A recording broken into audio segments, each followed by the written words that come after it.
you will improve your learning. So what is the goal of the machine learning then? So you have data, you extract the information, and you predict the result from that information. That's all. Nothing more, nothing less.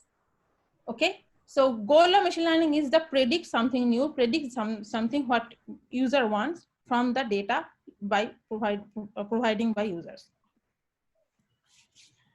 Now, where we see the application of machine learning. Now, nowadays, everybody are using smartphone. So in smartphone, we see the application of machine learning, like whether you are going to check the weather, whether you are going, when you are messaging somebody, you are checking there is any mistake in a spelling or not.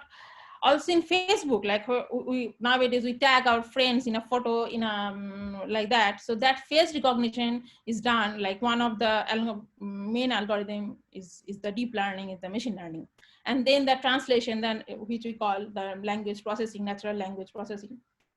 This is also done by machine learning. The voice recognition, like in iPhone, Siri, or in Google, like there is this Google Voice, right? We can say to Google like, okay, Google, take me home, like that. So all those stuff actually done by machine learning, and one of the algorithm. So this is our, like I am showing like all the application of machine learning, like in social media services, I already said.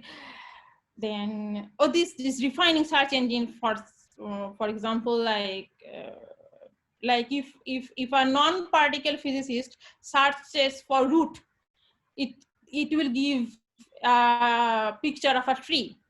Okay, but if a particle physicist like me, if I search for a root, I will get a package, because there is a package we use named root. So I will not get a picture of a tree, but I will get information about that package because I searched that package too much in the Google. So that's how the search engine actually refined our search results. So that's also one of the application of machine learning algorithm. Now one can ask, like, okay, so what's the difference between machine learning and classical programming? Are they same? Because in classical programming also actually machine is doing something, right? It is adding some numbers, it is multiplying, there is multiplication. So this is also some task is being done by machine. So one can confuse, like, so that is also machine learning, but no, both are not same. So what are the difference between these two? Classical programming, the main thing is we are manually formulating the rules. For example, I want to add two numbers. So I take some numbers as the input, and then I write the process, the rules by myself, like how the addition will be done. So then the input and the program both are given by the users, and then computer will follow that process line by line, and it will give you an output. However, machine learning is different. Here, it is an automated process. The machine will learn the rules automatically. It will formulate the rules by itself from the data. So for machine learning, you will give the data which has all the information, the output as well, the desired output. So it will see that input and output information, it will correlate these two, and then it will formulate the rules for finding that output from the given data. So you can see the clear difference between the classical programming and machine learning. You can stop me at any point if you don't understand. Okay. So what are the components we need to teach a machine? First and foremost, we need data, right? Because that's the input. And then second, we need features. Features means parameter or variables. For example, let's say I want to predict the price of cars. Okay. So then I prepare my data set like this way. I have the price value of, let's say I have five data. So for 5 data set, I have 5 price values for 5 cars. And also I have another column in my file, which has the mileage value, car mileage value for each data set. and also let's say the color of the car, the company name of the car, and then how old is the car is, whether it is first hand or second hand, like that. So these things are features, are the information about those data, are the parameters. So depending on those features, machine will predict. So in terms of physics, like when, if I prepare the data file to apply the machine learning in physics, like what will be the parameters? Let's say I want to know about some property of a particle. Then the features will be, let's say, momentum of the particle, the energy of the particle, the angle, the way the particle, in which direction the particle goes. So those are the features. Those are the description, the information about your data set. Okay, so this is, so in your data you have features, and it's the users will, create those list, the parameters. I mean the primary, those information. And then third is algorithm. So algorithm means here, like what you want from machine. For example, as I said, you want to know the value of a car. Okay, price of a car. That's one. Also, you do not want to know the value of a car, but you want to just separate out the black car, the blue car, or the, let's say, car from Honda company, car from the Mercedes, like that. Just you want to cluster, like the Mercedes company's car will be in one class, Honda company's car will be another class. So these are the things, these are kind of algorithm you want to decide, like what you want from your machine. You want to classify, or you want a regular, like the direct prediction of some price value of something, like that. So that's the different type of algorithm user have to choose. So these three things we have to provide to the machine learning data, the corresponding features, and what you want from your machine. Okay, so these are another relation, like this is very interesting, like when data, features, and algorithm mix, three thing mixes, it's actually machine learning. Now if there is data and features, so this is also another field of study, like how you process, how you prepare your data. It's not very easy because data is very complex, right? Data can be very complex, so they are finding the features properly so that machine can learn easily. So that's actually another field, another way to, another things to learn. So that's called data science. When this algorithm and data mixes, but there is no class, this feature thing, it's called data mining. And then there you have only some kind of feature information, and there's algorithm, it's called, it's actually the classical programming. So when I said machine learning algorithm here, algorithm, what does it mean? What is that? Okay. First is, this is heavily used. The supervised learning is heavily used. And what is that? Okay. You have your data set, and in your data set,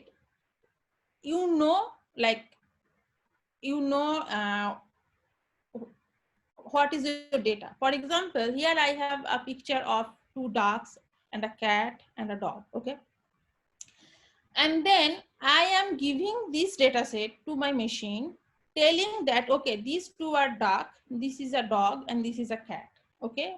Or you can label in this way, or you can also label, like if you want to know about only dog, so you will say like, okay, these two are dog and these two are not dog. That's all. Easier data, not more classification, just dark or no dark, two classes. So machine will learn how dark looks like. Okay. And then it will create a model. It will create an algorithm inside itself. It will create some rules to find out how dark looks like, how dark is different from cat and dog. Okay. Then, so this type of training is called supervised, because during creating this model, I am telling my machine, okay, this is actually dark. I mean, I am telling beforehand, okay, this is dark, and learn how dark looks like. It's like when we teach a kid, like, okay, this is a cow, right? This is a dog, this is a table, like that. So that's why we're supervising the machine during creating the model. Once the model is created, again, I am giving a different picture of a dog, which is slightly different from these two, and I am not telling what it is. And the job is machine, the job of this model to tell whether it is dark or not. If it is not dark, it will tell it is not dark. It will not tell it is which, because I did not give that information to this machine. I just tell that machine whether it is dark or not. So the prediction of the machine will be, if it is a dark, it will tell you dark. If it is not a dark, it will tell you it is not a dark. That's all. Okay. Now it depends on you. You can also give the other information also, then it will give the other information. So that is called supervised learning. Now the next is unsupervised learning. So in unsupervised learning, from the name itself, you can understand, when we are creating the model, we are not giving the information about about our data. Like we are not, I mean, in machine learning jargon, it is, we are not labeling the data. Like we are not labeling the data by, okay, this is dark or this is dark. We are just giving the data, and then the machine will learn the different features. Obviously, the features of a dog is different from the features of a cat or the features from a dog. So it will start learning the different features, and then it will cluster the similar features in one class.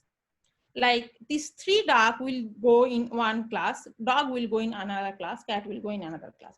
So unsupervised learning is also very interesting. For example, like in some cases, we want to classify our data, and the data is so much complex. There are so many features, like we cannot do that by hand and we cannot do manually.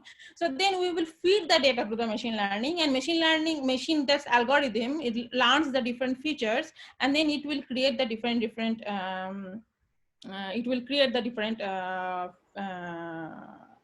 cluster. So then it will define your class. Okay, so here you can see, like it creates 3 clusters. Okay, one for a dog, one for cat, one for dog. So that is unsupervised. Why unsupervised? Because you are not giving the information beforehand about the data. Only you are giving the features information. Next one is reinforcement learning. Okay, this is actually this is being used in mainly in gaming. So it's also very interesting and funny, because it's kind of our childhood. We all experience this. Like, if you can do this math, I will give you a chocolate. It's like that. So what does it mean? So machine actually do some task in some certain environment, and then if the machine learning, actually this algorithm does the right thing, the user who is actually applying this method will give you some kind of award. Now it depends on the user, like what kind of award it will give, but it gives. Hello, yeah.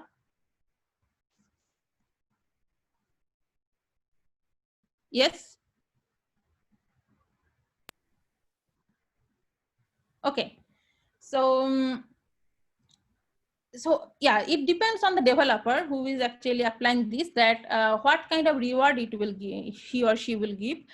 But if the machine is going in the right direction to learning the things, developer will give some reward. If the machine is doing wrong, is going in the different direction, it will not give the reward. So for example, like for very simple example, like let's say it is doing something, and then if it is going in the right direction, developer will let the machine continue to calculate more or do the learning thing more. But if it is doing wrong, developer will stop the learning, and developer will tell the machine, okay, go back to the starting position again and learn again. So that's kind of punishment, penalty. If it does right thing, developer will say, okay, you do not have to stop, you do not have to go back your start position, but go ahead and learn the next thing. So that's called reinforcement learning. Okay, I don't know how, I mean I don't have the watch, so somebody can tell me if I'm going very slow or something like that. So workflow of machine learning. Okay, so what we understood, like we need data, we need features, and we need algorithm. Okay, and now how machine learning will work once user provide all the stuff. So first is gathering the data, pre-processing, which means you have to you have to find the features, or you have to, even if there is some really garbage data you can understand, just throw them, and just make the data more easier to understandable to the machine. So that's called data pre-processing, data processing. Okay, and then researching the machine learning algorithm, which means like what you want from your machine, like classification or direct value or clustering. So that's your choice. So that's the, so once you are done with that, once you know what you want to do with your algorithm, you fix it. The very important point is training and validating the model, which is the creating the model. Why it is very important? Because they are actually the machine actually creating the algorithm, right? So here I want to spend some more time how it is created. So the model basically learns by iterative procedure. So let's say you have 10 data set, okay? You choose 8 out of them and separate 2 other, okay? So first 8 data point, okay, somebody is doing anything. Hello, ma'am. Hello? Hello, ma'am. Yes? Hello. Yes? Yes, yes. Hello. Yeah, can you hear me? Which kind of data we can? Which kind of data? Yes, Yes? ma'am. Which Yes. kind of data we can use? Then what primary data or secondary data? Okay, first you tell me what do you mean by primary and secondary data? I mean, what Ma'am, you, I mean, okay, when a data, I mean, you can use like number, you can use image, you can use like some kind of word, I mean, any format of data. Now tell me like exactly what you want to know. okay, ma'am. Okay, ma'am. This is my. We can use image or word Yes, or anything. anything. You Okay, can ma'am. use number, for Yes, example. ma'am. Yeah, for example, the example Understand. Understand. yeah, like I told you the example of car pricing, there Thank you, you, ma'am. yeah, you will have like 5 lists. Like first column will be the number, like the price. Second will be the, you know, the color. It can be the word. It's like that, but you can Okay, ma'am. you can create your data file as you want. Okay. Thank you, ma'am. Okay. Okay, so how you train your model? So it is a iterative procedure. So let's say you have a 10 data set, 10 point in your data set, and you know everything about all the features and the output, every information about these 10 points. And then you divide these 10 points into 8 plus 2. So first 8 points you feed in your, when you give to your machine learning model, okay? It does something, it try to fit something, and it will give you some result. Now you know the result because as I told you, you know your data set, you know the output. So then you compare your output with the predicted output from your machine learning using this separate 2 data sample. Okay, that, so you compare these 2 outputs, and if you see like, okay, it's not matching, then you calculate that how far your predicted output from your true output, that called error. Okay, so then this error information you will feed to your model again along with your old 8 data points again. So next time you are giving those 8 data points again plus the error information, then again it will do something, and then again it will give you the predicted output, and again you will compare that predicted output with your known output using that separate 2 data set. Okay, so in this way again you calculate the error, again you feed that new error with the old 8 data set. It's, that is called training and validating. So when you are giving this 8 data set along with this error information, that's called training. And when you are comparing your hello, hello, or you can write me in chat. I think I can see the chat maybe after my talk, because I cannot hear you. Okay, you can continue. Okay. Okay. So that's called training, when you are giving this 8 data set along with this error information, and when you are comparing your true information with your predicted output, that's called validating. So that's how that's the iterative, in that iterative procedure your model actually learns. Again, it's just like a human kid learns, right? You or not human kid, like human learns. We see something, we calculate something, and then if we do something wrong, okay, then we again do it again, right? Revising, and that's how we increase our accuracy, and that's how the machine learning algorithm also increases its accuracy. So once the user, the developer, is happy with the accuracy of your model, then developer will stop this iteration procedure. Your model is created. So use that model which is created, and then you use your unknown data set and get your prediction. That's how a machine learning algorithm works. Okay. I'm not sure how this line being drawn, but I'm sure I'm not, or maybe I am. Anyway, so okay, so here I am showing a very basic example, like how machine learning algorithm is working again. So you are giving your output like x1, x2, x3, and you are predicting your output like y, and this is the black box, like the black magic, where this model is being created. But this is actually not a black magic. This is actually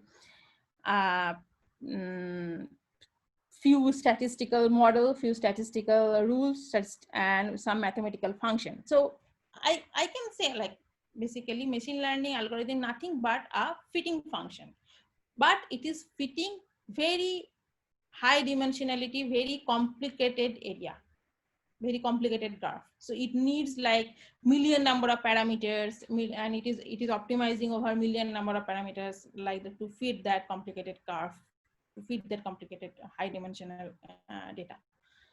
Okay.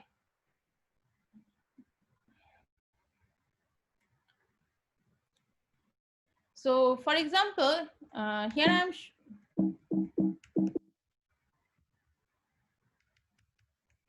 okay. Here I'm showing like oh,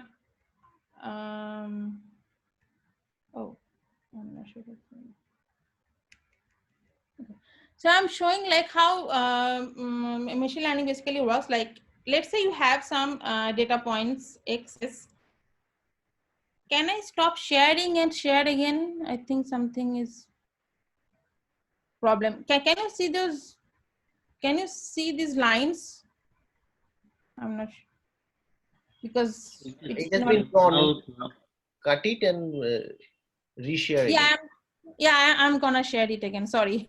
Stop share. I'm gonna share it.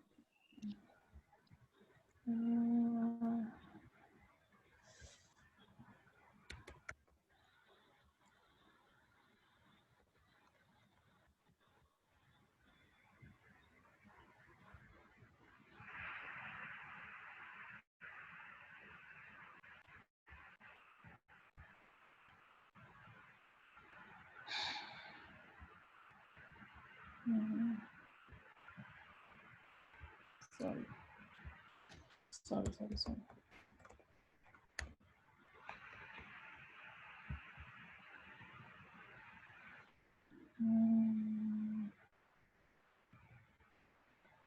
Okay. Now Zoom, share, and my slides. Can you share now? Yeah, can you see my slides now? Yeah, okay. So okay, sorry for this thing.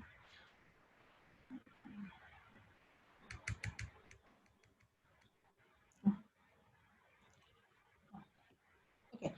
So let's say you have 4 data points like this. Okay.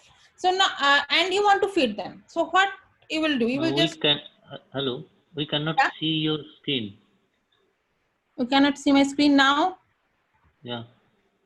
Can you see now? No. Okay, share screen.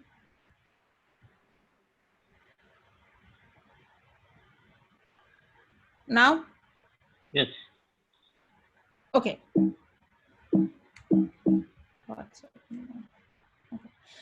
So you have these 4 data points and you want to fit them. So what you will do, you will just draw a straight line.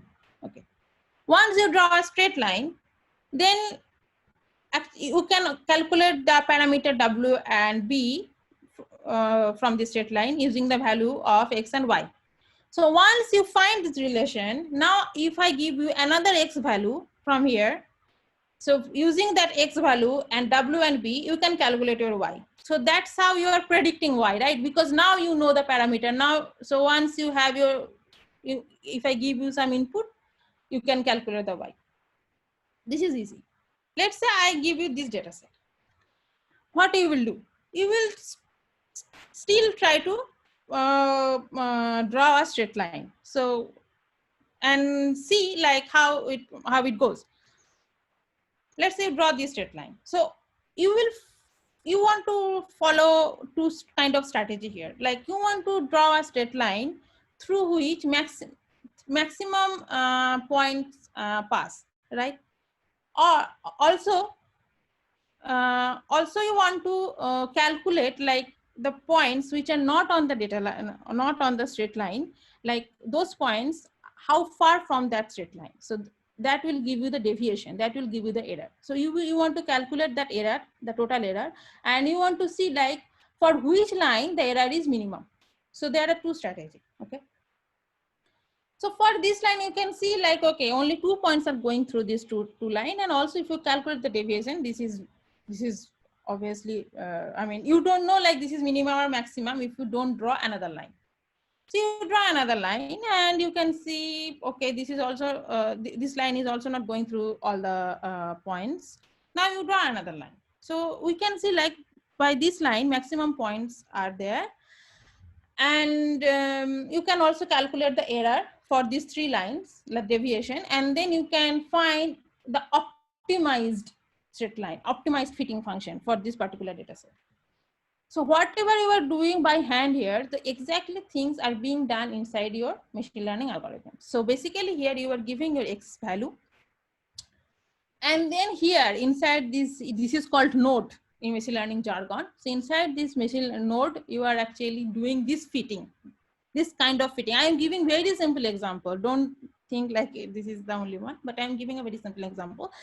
Like this kind of fitting is being done, and then it finds the value of W and B.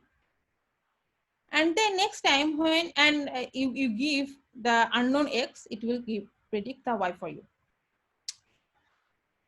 And as I told before, like I can calculate the deviation and total error and find it out like where in which line, for which line the error is minimum. So same thing actually is being done inside your machine learning algorithm. So as I said, it is an iterative procedure. The training is an iterative procedure. So each time, each iteration, it is calculating the error and it is trying to minimize the error, and it is actually finding the best fitting function. Okay.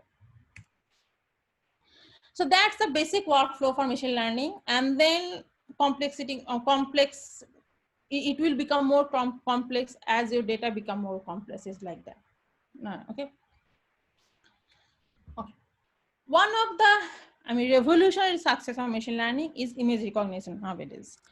So first, what is computer vision? So computer vision is a field of study where we are trying to, where it is trying to develop a technique to help the computers to understand the images, to see the images as human body see one image. Like if we see an image, we can quickly analyze what is inside the image. And like if there is a cat, if there is a dog inside a cat, like what is the distance between dog and cat, and how, where the dog is in front of the cat, or the cat is behind the dog, it's like that. So we can quickly do that. We do not take too much time, but still it is unknown to us like how human brain is doing that. And it is more and more difficult for a machine to teach it. To a machine to teach these things to a machine. So computer vision actually is not a very new field. Actually, it is an old field, but computer science, computer scientists are doing or working here. But then machine learning actually has brought a very a revolutionary success here. And then I will tell a little bit about it. For example, what we want to, what we want from machine learning to do, when I'm saying like machine recognize the image, we want similar thing from machine what we do when we see a photo. For example, here I am seeing a photo of a cat. What I will do, I can quickly say, okay, this is a photo of a cat. This is not a photo of a dog, right? I am classifying it. I am also locating it. I am also saying, okay, the cat is exactly in the middle of the picture. So this is called localization problem. Like I am classifying this image and I am also localizing the object inside the image. This is another picture. In this picture, we have a cat, dog, and many things. And then I am quickly identifying like where is the dog, where is the bird, where is the cat, and where is this trees. So this is actually, I am detecting every object inside the image. So first I'm classifying, I can also localizing the any object inside the image. I'm also identifying each object differently. Further, I can tell, like, the pixel is the unit of a image, right? We can say when we define the resolution of an image, we say like this much pixel cross this much pixel, like that. So even I can say like this pixel belongs to dog, this pixel belong to cat, these pixels belong to tree, like that. So this is called another semantic segmentation problem in machine learning jargon. So all kind of things we can do whenever we see a picture or image, and machine learning can do all of these tasks. So that's the actual beauty of machine learning algorithm, and that's why actually it's very much so much successful and so much important in computer vision thing. So that's actually history, like how machine learning develops in this field. Like in 1998, Jan LeCun developed this model where it classified the handwritten digits. Like sometimes we also fail to understand, like whether it is 6 or 7, like that. So that's the first job, that's the model developed by this guy to classify the handwritten digits. And then in 2012, Google Brain successfully trains a network to differentiate between different images between cats and dogs. And then in 2014, Facebook, the package is called DeepFace, the program actually. DeepFace successfully uses machine learning to perform the facial recognition with 97% accuracy. And nowadays, like every day we do that, right? So the success, so the machine learning, actually the specific field is called deep learning. That is another field inside machine learning. So the deep learning actually helps to do that. Okay, now I come to my field, machine learning and physics. So if you understand from this slide is that the machine learning means it takes data, it understands the patterns of the data, and after that it predicts the result. Okay, so how we can use this in our physics field? In physics also, what we do, we collect data, whatever the stream it is, astrophysics or particle physics, condensed matter, or any, what we do, we basic things, what we try to understand some physics law, we try to find some new physics. How we do that? We collect data, right? We collect data, we analyze the data, and then we try to find some specific things, some specific signal. So you can easily see the similarity that between these two jobs, machine learning and what we do in physics. So we can understand, we can easily use this machine learning tool in physics in our data analysis. Next thing, the question is why we want to use machine learning, because you can say this simple statistical analysis is not enough in physics. The answer is it was enough, but day by day, we are actually collecting more and more data, and we are collecting more and more information rather, right? So more information means more complexity, and more complexity means like more higher dimensional data. And it is actually being difficult or being very hard to write a classical program to tell like for each, to tell the computer the each step, like do this, do that. And so there is a limitation, not a limitation by the computer power, limitation by, I mean, the program itself. So as an alternative method, we are trying to apply the machine learning, and we want to see like whether it is giving us a better result than the classical programming or not. We already see like, yeah, obviously it is giving us better result. And I mean, right now there are there are two groups who are still working with statistical learning. One group is working with machine learning, and then we are actually exchanging our information. It's like that. So it's actually growing field in physics. Last few years, basically, I have been working in neutrino physics. Okay, and like neutron is a fundamental particle, and I am involved in analyzing the data and understanding the new property of neutrino. So I will give an example of application of physics, application of machine learning in neutrino physics. Okay. So let's don't talk about machine learning. Let's talk about some physics here. And let's see like what is neutrino and what do I mean by when I say neutrino physics. Okay, so neutrino is a fundamental particle. What does it mean by fundamental particle? We know atom, right? So atom comprised of proton, a nucleus and electron, and nucleus comprised of proton and neutron. So you can see atom itself has a structure, and then further nucleus have a substructure, but then proton itself has another structure. It comprised of these three particles. It's called quarks, U, and D. But this quark doesn't have any more structure. So that's why it is called fundamental particle. So by this particle, the larger particles are made. Okay, so the particle which does not have any more structure, it's called fundamental particle. I mean, in very simple way.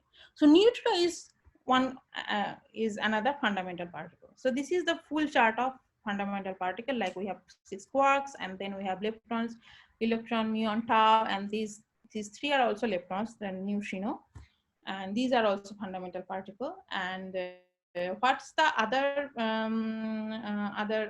property of neutrino? It's electrically neutral, and it's very, very light. And the most important is it's very rarely interact with other particles. For example, like every day, almost 1,000 trillion, I mean 10 to the power 12 neutrino pass through our body, and we don't understand anything, right? So that's what I mean when I'm saying it's very rarely interact. And there are 3 flavors of neutrinos, as I said here: nu, me, nu, mu, nu, tau. We call tau neutrino, electron neutrino, and muon neutrino. And here I am showing the different sources of neutrino. Like one of the big sources is sun. So inside the sun, because of the nuclear reaction, a chunk of neutrino actually created, and which comes on our Earth, which then passes through our body. Because of the cosmic shower in atmospheric hemisphere, the neutrino actually created, and we can also detect those neutrino. We call them atmospheric neutrino. The neutrino which comes from sun, we call them solar neutrino. There are other many extragalactic sources of neutrino. Also, we can create the neutrino inside our laboratory using accelerator. We call them accelerator-based neutrino. We can create neutrino in a reactor. So when I'm saying these are different sources of neutrino, and also these different sources of neutrino create neutrino at different energies. Like the neutrino which are created artificially, there you can actually control the energy of the neutrino. That's depend on you, like what energy range of neutrino you want. But the source which are extragalactic, atmospheric, solar, those are actually, you cannot control, right? For example, the energy of solar neutrino is much less compared to the atmospheric neutrino. So here is the neutrino energy scale. Okay. Why we are interested about neutrino? So I said neutrino has 3 flavors, and one thing is neutrino oscillate between one flavor to another flavor. So just like this picture, like here I show some picture of car, and after some traveling, it becomes a truck.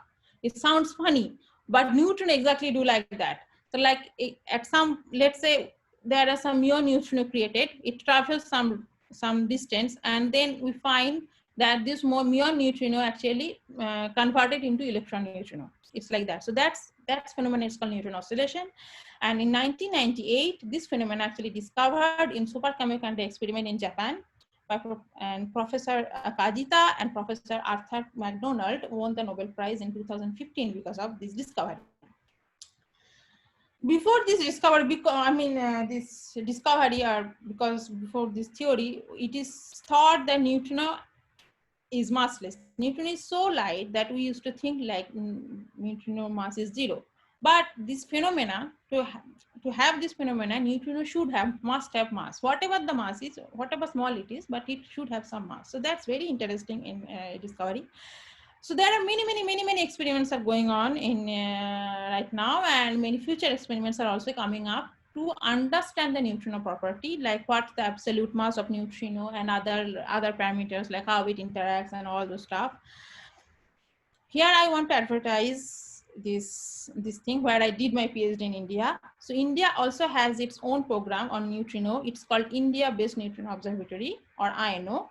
It uses atmospheric neutrino as source, and it will study the different property of neutrino, especially the neutrino mass. Okay. And every year, this INO graduate training program is going on. You can get the information from here. I did my PhD from there. And if you want to know more about neutrino, you can go to this site, and you can see like there are many documents, and also like every week a lecture series is going on. So if you want to hear about it, you can go and you can log in there and you can listen. So how we detect neutrino? Neutrino, as I say, it's very rarely interact particle, but when it interacts with the other particle, so neutrino enters inside the nucleus, and then after this interaction, other particles are produced.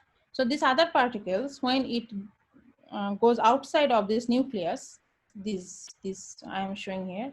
So these are called output particle in particle physics jargon. So we want to detect this output particle. Okay, we want to measure this momentum angle of this output particle. Once we know the momentum of this output particle, from the momentum conservation law, we can know the momentum of the neutrino, right? Even we don't see the neutrino, but from the measurement of the momentum of the output particle, we can know the momentum of the incoming neutrino.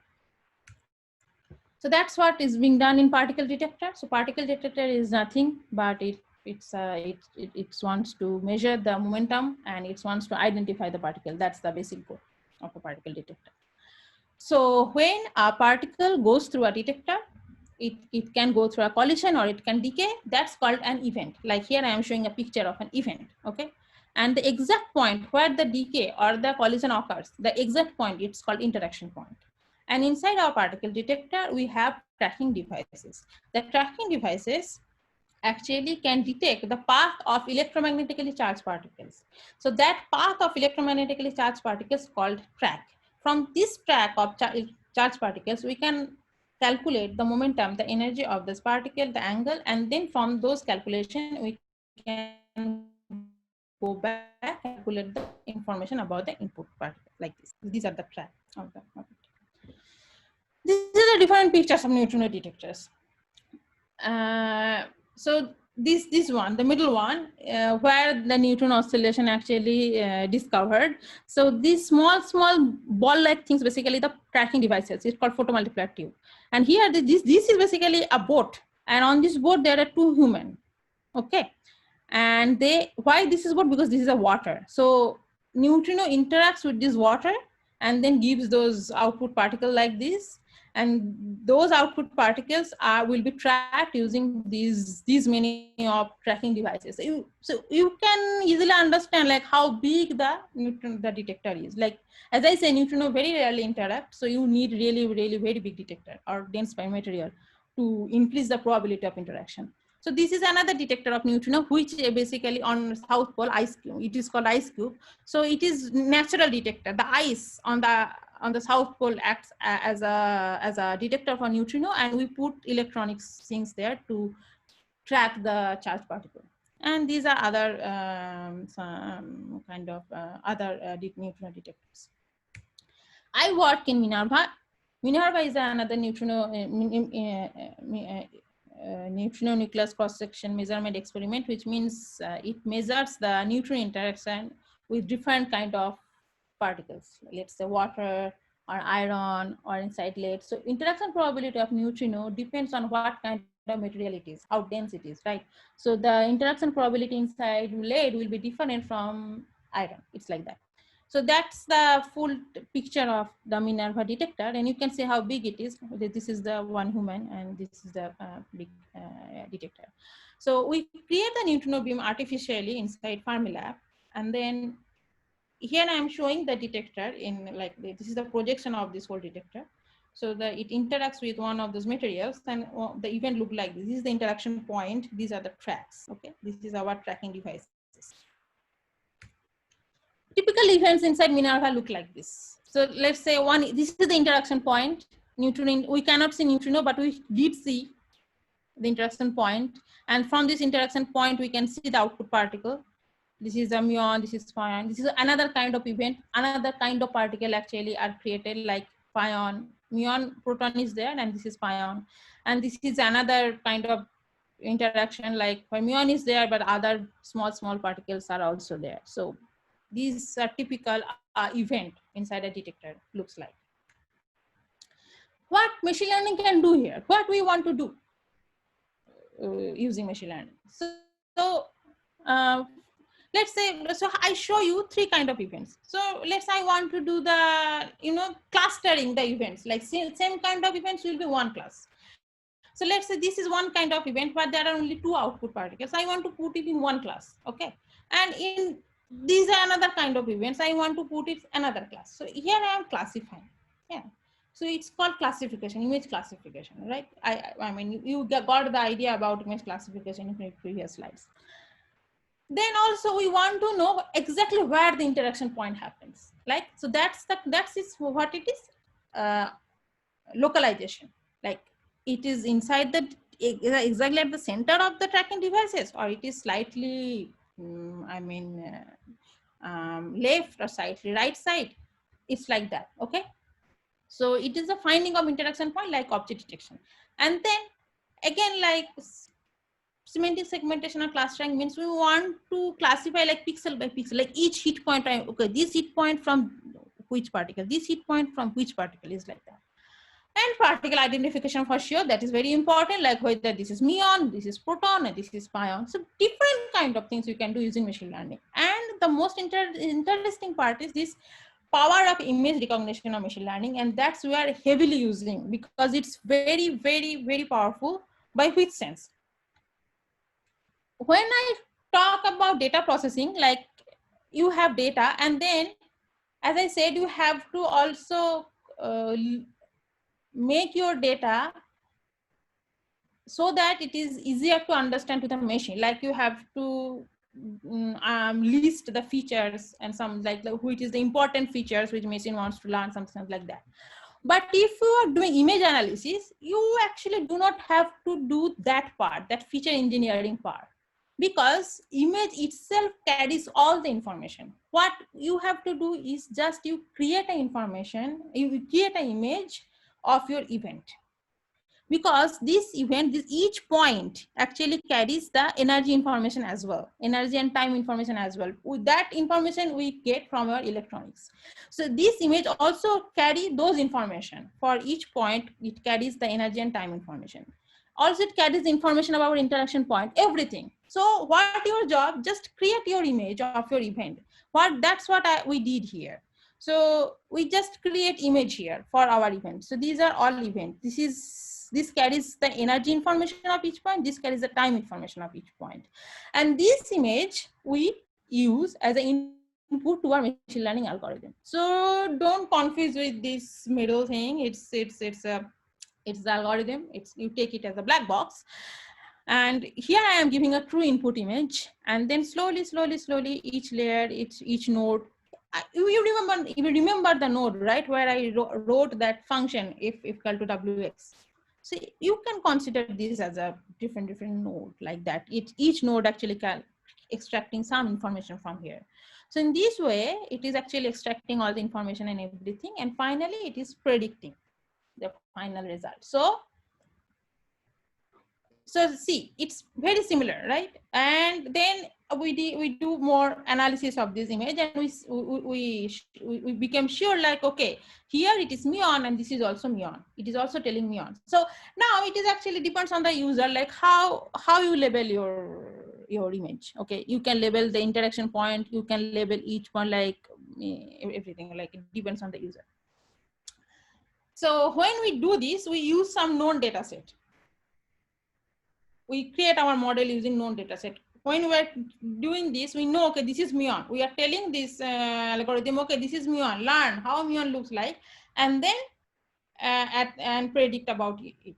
And then when we are happy with our model, here we will not give any known data, but here we will give unknown data, the data, the real data, where we don't have any true information, just the picture, just the interaction. We don't know what is the output particle. We know some interaction happens. We know some energy deposition are there. So we are giving only those information, and since it is already learned about it, it will give us a correct prediction. Not all the time it is correct, but with some accuracy, it will give us the result. So that's how machine learning are being. There's one of the application of machine learning in physics. So yeah, so as I said before, like day by day, the different stream of physics, not only different stream of physics, chemistry, medical science, social science, everywhere, we are gathering large amount of data, and we are gathering large amount of information, and that also increases the complexity of data, right? So to understand those data, those high dimensional data, we need powerful tool. We cannot just go with our existing classical programming. So machine learning actually already proved itself is a powerful tool to extract the information, and the physics, chemistry, all those science, other than computer science, other part also started using it. And it's not one-way transfer of knowledge. Actually, physics, there is also a transfer of knowledge from physics to machine learning. So both fields actually working together nowadays. So there are many modern machine learning tools. I did not mention about them, but those are invented by physicists. So, for example, in Oak Ridge National Laboratory, there are some computer scientists and some physicists from Chicago Fermilab. They are working together to create a model to optimize the physics result and all those stuff. But it's my point is that, like, both the scientists from both group are working, like they are transferring their knowledge, and in this way actually both field actually enhancing their information and their knowledge. The part I can tell about particle physics experiment, and there are many particle physics experiment which actually sharing their data, the simulated data, not the real data. And you can, those are available, those are open data basically, and you can just take those data and you can start playing machine learning, and you can see like whether you can learn something from that, like that. And like every 6 months or so, the experiments are creating some Olympics type of things, like they are providing the data, and you can use machine learning algorithm and perform that task, and they will announce the result, like, okay, he or she is the owner of this competition. So it's like it's very competitive, and it's very they are giving it's excitement. They're giving chance, opportunity to the newcomer to learn the physics, machine learning, and everything. So keep learning and do physics, do machine learning. Thank you.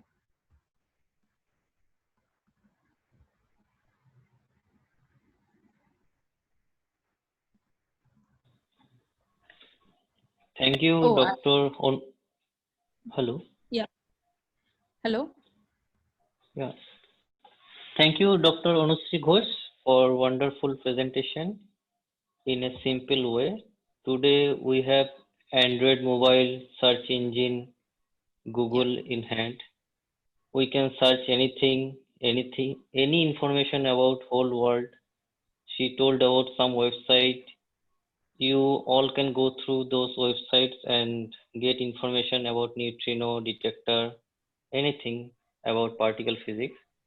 She has described the journey from machine learning to particle physics step by step, and it was nothing but a class for beginners who want to explore particle physics. Now we will go for question answer session. If you have any question regarding this topic, you can write in chat box. So already some questions have come. So I can ask, okay, one by one. Do neutrino travel faster than light? Name No. Madhurima Ghosh asking that question. No, neutrino does not travel faster than light. I mean, maybe you can find some medium. I mean, I should not say, but in vacuum, it does not. Okay, the next question is from Nilanjan Mukherjee, that how ML helps in finding the interaction point. I mean the brief procedure. Okay, good question. I did not put my slide, but so okay.